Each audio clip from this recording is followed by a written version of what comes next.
নমস্কার বন্ধুরা, বিনি কুকিং শোতে আপনাদের সকলকে স্বাগত জানাই। আশা করি আপনারা সকলে খুব ভালো আছেন। আজকে আমি নিয়ে এসেছি সবার প্রিয় টক ঝাল মিষ্টি চালতার আচারের রেসিপি নিয়ে।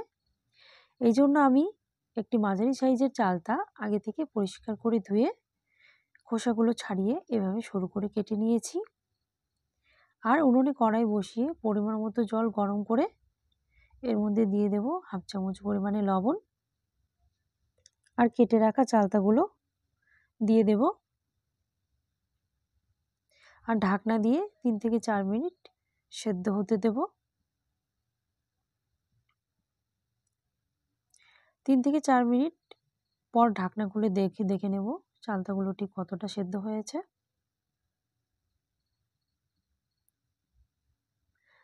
সব চালতাগুলো আমার ভালোভাবে সেদ্ধ হয়ে গেছে। এখন জল ঝরিয়ে অন্য পাত্রে রেখে দেব আর একটি শিল নোড়ায় চালতাগুলো এইভাবে খুব ভালো করে থেতো করে নেব।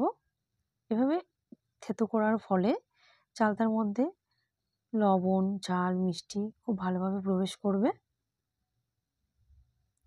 সব চালতাগুলো এভাবে আমি খুব ভালোভাবে থেতো করে নিয়েছি। আর আচারের জন্য একটি স্পেশাল মশলা আমি তৈরি করে নেব। এই জন্য আমি ফ্রাই প্যানে নিয়ে নিয়েছি 1 চামচ পরিমাণে গোটা ধনে, 1 চামচ মৌরি, 1 চামচ মেথি আর 1 চামচ নিয়েছি গোটা জিরে। ঝালের জন্য নিয়েছি 4টি শুকনো লঙ্কা। আপনারা ঝালের পরিমাণ বাড়িয়ে কিংবা কমিয়েও নিতে পারেন। আর নিয়েছি হাফ চামচ পরিমাণে কালো জিরে।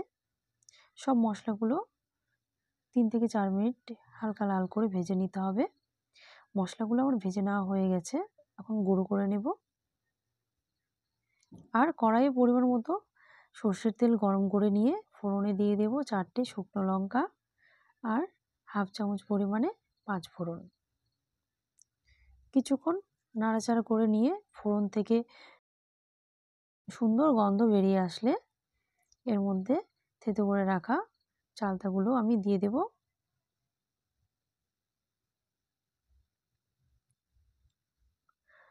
এরপর দিয়ে দেব স্বাদ অনুযায়ী লবণ,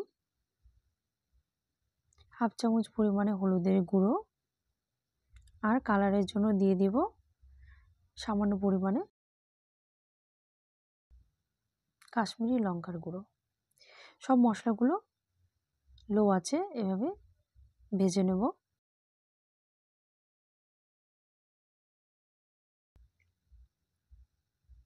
তিন থেকে 4 মিনিট চালতাগুলো আমি এভাবে ভেজে নেব।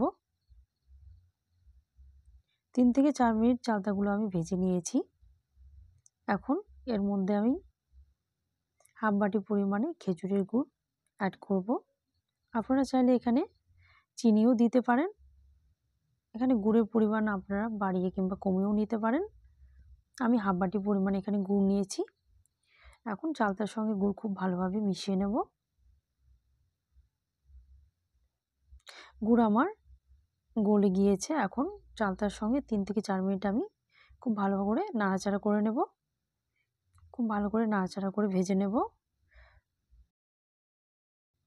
3 থেকে 4 মিনিট ভেজে নেওয়ার পর গুঁড়ো করে রাখা মশলাটা এর মধ্যে আমি দিয়ে দেব। আবারও খুব ভালো করে মশলার সঙ্গে চালতাগুলো আমি মিশিয়ে নেব। আপনারা দেখতে পাচ্ছেন বন্ধুরা এর মধ্যে কি সুন্দর কালার এসেছে। এখন আচার অনেক দিন সংরক্ষণ করে রাখার জন্য এর মধ্যে আমি দিয়ে দেব প্রায় 1.5 চামচ পরিমাণে লেবুর রস। তো বন্ধুরা, আজকের এই রেসিপিটা আপনাদের কেমন লাগলো অবশ্যই কমেন্ট করে জানাবেন।